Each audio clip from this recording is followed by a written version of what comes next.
Assalamualaikum warahmatullahi wabarakatuh. Saya Amanda Yasmin dari Prodi Akuntansi 2020. Saya akan menjelaskan sedikit tentang sifat ilmiah dalam karya tulis ilmiah. Oke, sebelumnya materi ini telah dijelaskan oleh kelompok 7 pada minggu lalu, jadi saya hanya akan mengulas kembali sedikit tentang materi tersebut. Oke, yang pertama adalah pengertian sikap ilmiah.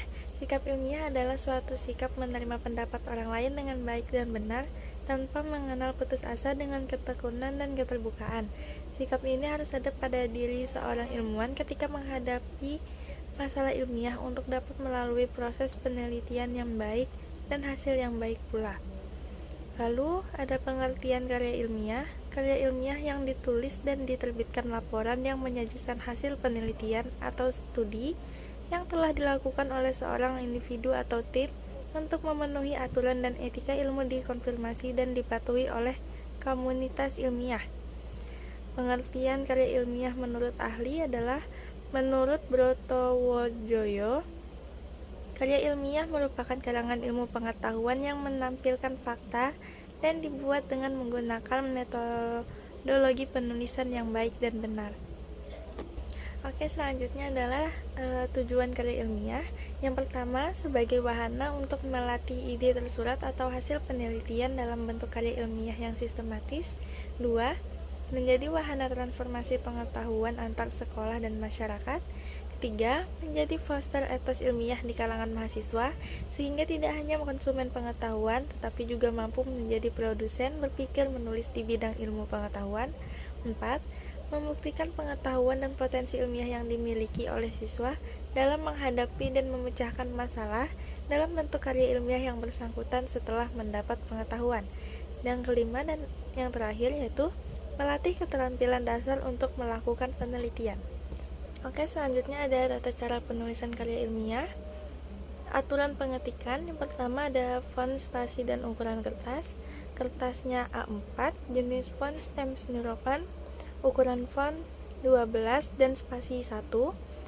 Lalu yang kedua ada ukuran margins, topnya 3 cm, bottom 4 cm, left 3 cm, dan kanan atau right-nya 4 cm. Selanjutnya yang ketiga ada bab dan subbab. Biasanya ditulis dengan menggunakan sistem numeral, bisa 1 atau menggunakan huruf A.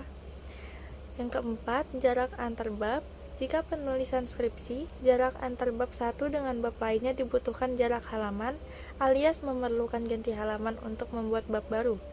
Selanjutnya yang kelima, judul artikel dapat sebagai penunjang penelitian dalam penelitian karya ilmiah.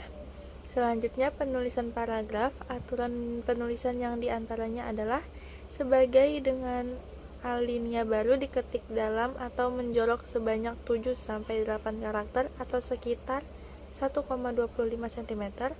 Dan yang selanjutnya adalah penulisan struktur lain dalam penulisan nama-nama penulis dan alamat instansi dalam karya ilmiah ini ditulis yang letaknya tepat di bawah judul artikel tersebut. Ciri-ciri karya tulis ilmiah. Yang pertama ada reproduktif, artinya ditulis oleh peneliti atau penulis harus diterima dan dimaknai oleh pembacanya sesuai dengan makna yang ingin disampaikan.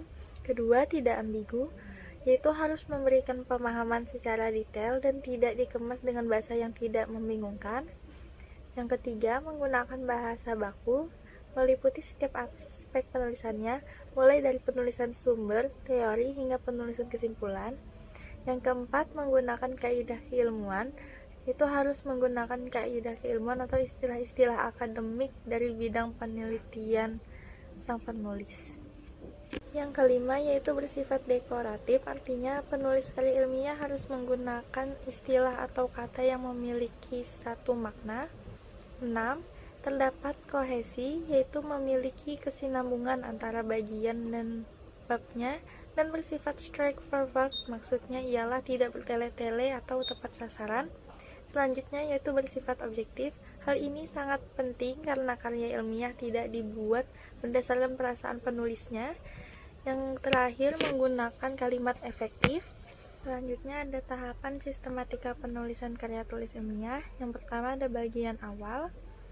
A. Halaman judul atau subbab, terdiri dari judul subbab, nama penulis dan nomor induk mahasiswa, perguruan tinggi dan tahun penulisan. Lalu B. Lembar pengesahan. Lembar pengesahan ini dibuat dengan memiliki tujuan untuk mendapatkan persetujuan dan pengesahan dari pembimbing siswa karya ilmiah yang kita tulis sudah layak untuk diujikan. 2. Bagian inti. A. Pendahuluan. Dalam pendahuluan ini terdapat dua hal yang ditulis, yaitu latar belakang, tujuan, dan manfaat. B. Gagasan. Gagasan merupakan ide yang muncul sesuai dengan penelitian karya ilmiah yang sedang dibahas. 3. Kesimpulan. Terdiri dari gagasan yang diajukan, teknik implementasi atau penyampaian yang dilakukan, prediksi atau hipotesa yang akan diperoleh nantinya, dan dalam penyampaian prediksi ini berisi manfaat dan dampak yang akan diperoleh dari gagasan yang diajukan. Selanjutnya ada struktur karya tulis ilmiah. Yang pertama, halaman judul. Judul karya tulis ilmiah ditulis berdasarkan topik yang diangkat sehingga menjadi nama dari karya ilmiah tersebut. 2. Abstrak, yaitu ringkasan dari seluruh isi karya tulis disebut dengan abstrak ini.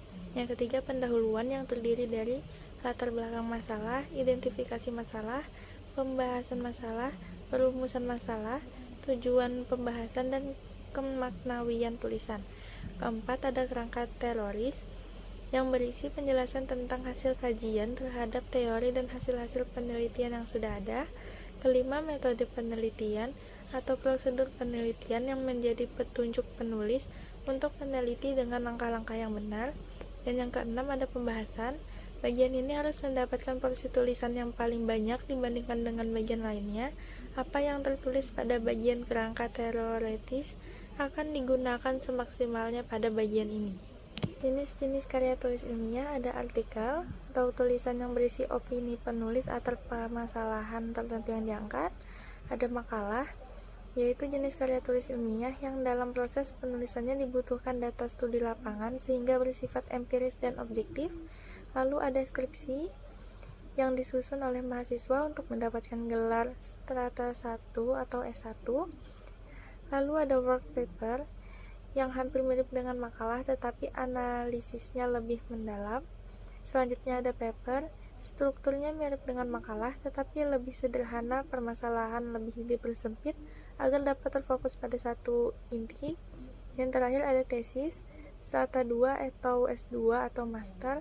Perbedaannya dengan skripsi, tesis menganalisis suatu topik penelitian lebih kompleks sehingga tingkat ilmiah dari tesis lebih kuat dibandingkan skripsi. Sekian pembahasan saya mengenai materi ini. Mohon maaf apabila salah-salah kata. Wassalamualaikum warahmatullahi wabarakatuh.